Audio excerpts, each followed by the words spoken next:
লাঠি হাতে নামতে হবে। এখানে এমন কোনো জিনিস নাই যে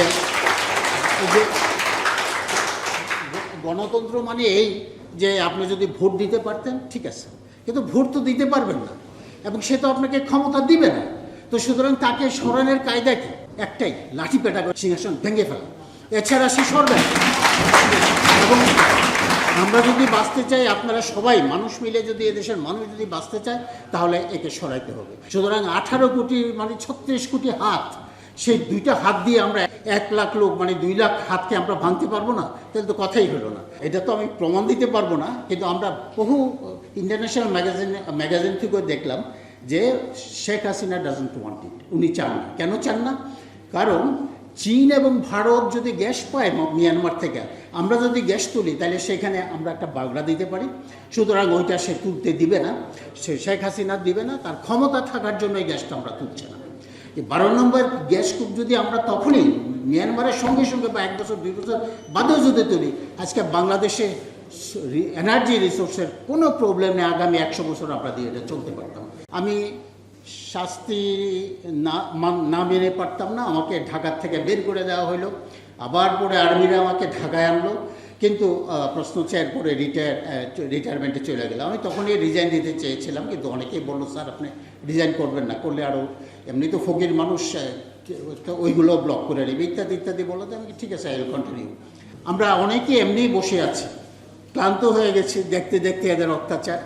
হ্যাঁ, তো একটা গণমানুষের সরকার যদি আসে, এদেশে অনেক বুদ্ধি সুশীল সমাজ যারা আজকে ঘরে চলে গেছে অনেকটা। আমরা তো আগে রাস্তায় প্রচুর বক্তৃতা দিতাম, এখন মন থেকে ভরসা পাই না। বাইরে দিতাম কি দিতাম না সেটা অন্য কথা, কিন্তু আমাদের সমস্ত চাহিদা এই গ্যাস থেকে মৃত্যু। সুতরাং ক্ষমতা থাকার জন্য এই ব্যক্তি মানে প্রধানমন্ত্রী, উনি যা ইচ্ছা তা করতে পারবেন। রাষ্ট্র ধ্বংস হয়ে যাক, মানুষ মারা যাক, এটা 10 টাকার জায়গায় 12 টাকা 15 টাকা দেয়, এটা তার কোনো আপত্তি নেই। আজকে সমস্ত সেক্টরগুলোকে যদি আপনি বিশ্লেষণ করেন, তাহলে প্রশ্ন হচ্ছে যে এখানে দুর্নীতি হচ্ছে, এটা আমরা জানি, এখানে লুটপাট হচ্ছে, এটাও আমরা জানি, কিন্তু প্রশ্ন হচ্ছে এই ব্যক্তিকে রেখে, এই শাসন ব্যবস্থাকে রেখে, এই দলকে রাখলে আমরা এটা না। আমাদের আন্দোলন একটাই যে একে সরাও, এই অপশাসনকে সরাও, এই খুনিদের সরাও, এই ডাকাতদের সরাও। কিন্তু এই বিএনপির এই ব্যর্থতার সুযোগটা নিয়ে নিল শেখ হাসিনা। সে ওইটাকে ইনডেমনিটি, ওইটাতে 1 to 1, সে কিন্তু এটা নেগোসিয়েশন করতেছে, বলা হচ্ছে জরুরি। কোনো জরুরি ছিল না। আমরা বলছিলাম এটা জরুরি হলে 6 থেকে 7 মাসের আগে আপনি জরুরি দিয়েও, কিন্তু সে 8 মাসের আগে কোনো স্টেশন বানাতে পারেনি। তা এই যে লুটতরাজটা শুরু হয়ে গেল, এবং সবচেয়ে মজা হলো ইনডেমনিটির পরে তারপর তার ক্ষমতা সংহতকরণের ফলে, রাজনৈতিক বিরোধিতা না থাকার ফলে, এবং যে সুশীল সমাজ বলতে আগে যেটা ছিল তাদের অনুপস্থিতির ফলে সে একচেটিয়া লুটতরাজের একটা রাজত্ব কায়েম করলো।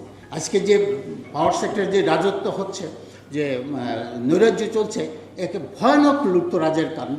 এবং এতে আমি এখনও জোর করে বলতে পারি যে আমরা বর্তমান যে বিদ্যুৎ উৎপাদন হচ্ছে, সেই বিদ্যুৎ উৎপাদনে আমরা 3.5 থেকে 4 টাকা রেটে নিয়ে আসতে পারি, যেটা আমরা 12 টাকা করে, ডোমেস্টিকে আমরা 12 টাকা দিচ্ছি, শিল্পে আরও বেশি দেওয়া হচ্ছে।